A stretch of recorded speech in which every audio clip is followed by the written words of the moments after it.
ప్రభునందు ప్రియమైన దేవుని బిడ్డలైన అందరికీ యేసుక్రీస్తు నామములో వందనాలు తెలియజేస్తున్నాను. ఈరోజు మన యొక్క వాగ్దానము ద్వితీయోపదేశ కాండము 33:29.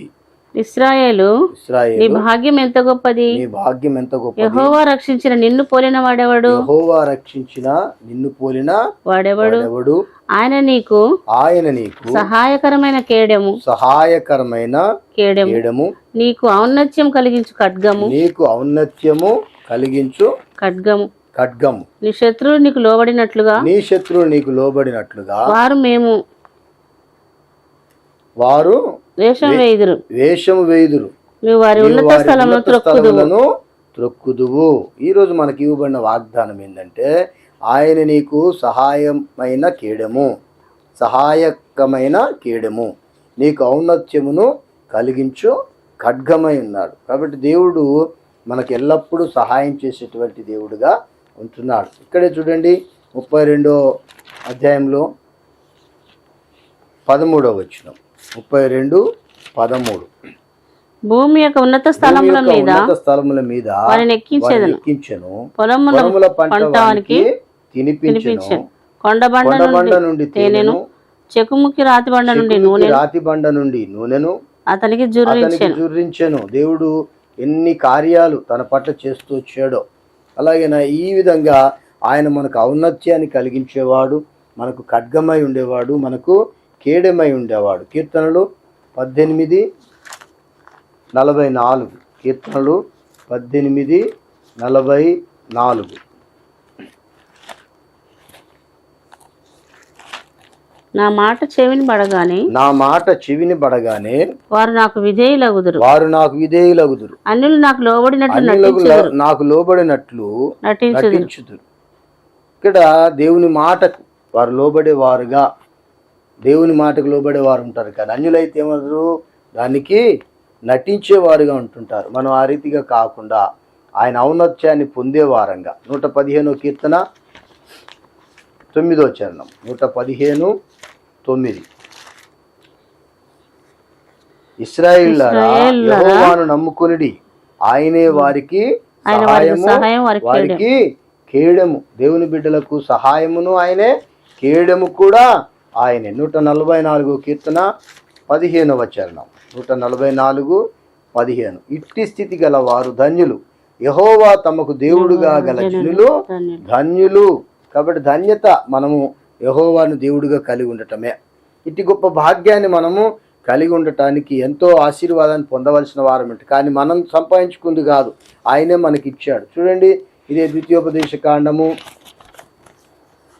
7వ అధ్యాయము 6వ వచనం. ద్వితీయోపదేశ కాండము 7:6.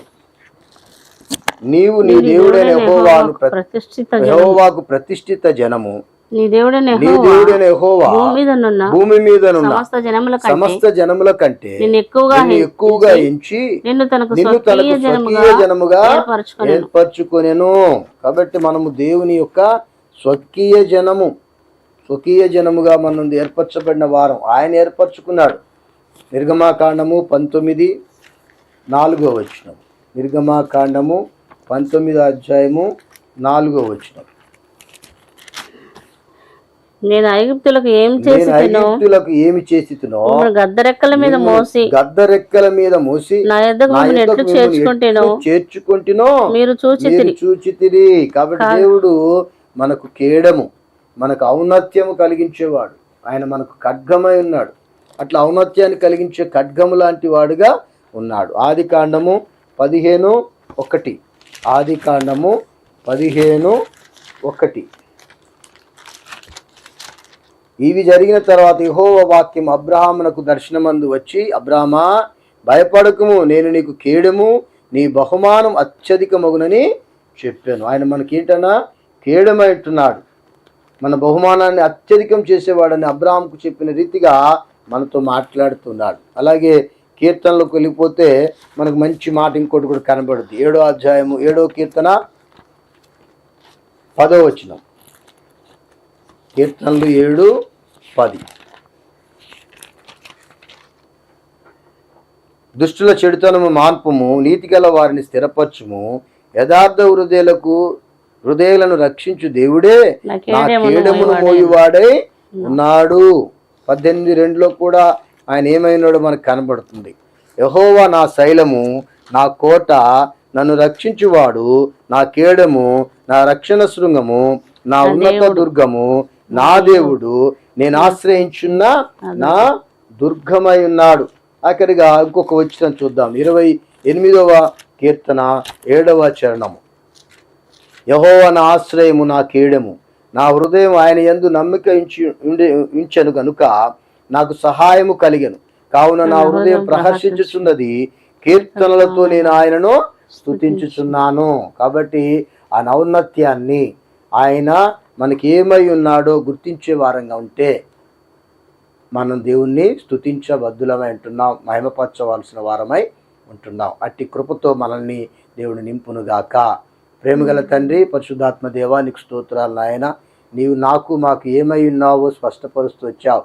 ఆ చొప్పున మా పట్ల మీరు చేర్చున్న ప్రతీవిని బట్టి మిమ్మల్ని స్తుతిస్తూ నాయనా, ఈ వించున్న బిడ్డలందరినీ కూడా అట్టి వారిగా మీరు సిద్ధపరుస్తారని, అట్టి విశ్వాసంలో ఎదిగింపచేస్తారని నమ్మి మీ చేతులకి అప్పగించుకుంటూ యేసుక్రీస్తు వారి అతి శ్రేష్టమైన నామమున సమర్పించుకుంటున్నాను తండ్రి.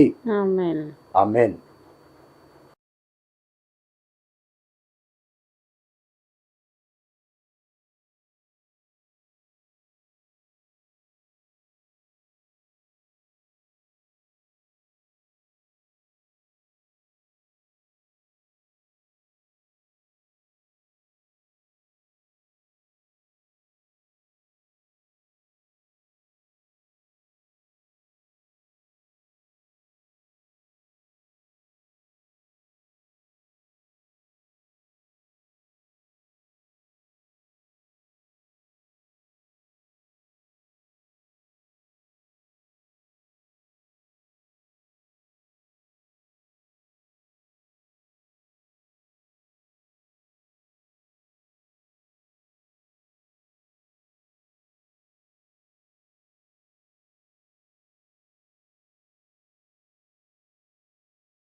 నన్ను పట్టి చూడుడి, నాకున్నట్టు మీరు చూచుచున్న ఎముకలను మాంసమును భూతమునకుండవని చెప్పి తన చేతులను పాదములను వారికి చూపాను. కాబట్టి విశ్వాసంలో మనం ఎదగాల.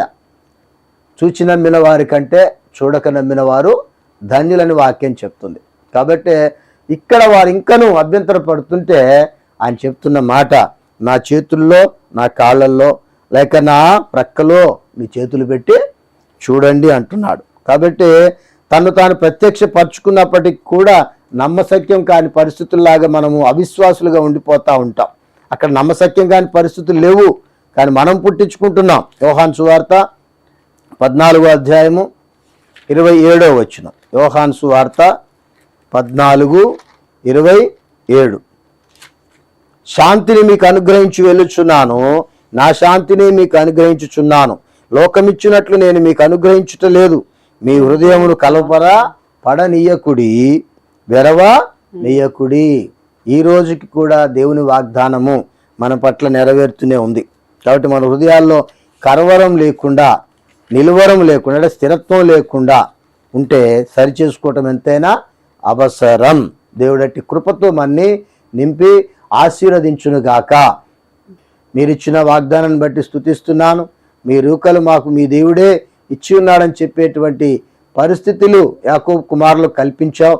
కాబట్టి మా జీవితాలు ఎన్నో మార్లు పడిపోయినటువంటి వారము అయినను మమ్మలను ప్రేమించి మమ్మలను మరలా మీ యొక్క వైపునకు తిప్పుట కొరకు మీరు చేస్తున్న ప్రతి కార్యాన్ని బట్టి స్తుతిస్తూ ఈరోజు కూడా అట్టి వాగ్దానంతో మమ్మల్ని నింపినందుకు స్తోత్రాలు చెల్లిస్తూ మీ చేతికే నన్ను నేనుగా మమ్మల్ని మేము అప్పగించుకుంటూ యేసు నామమున సమర్పించుకుంటున్నాను తండ్రి. ఆమెన్.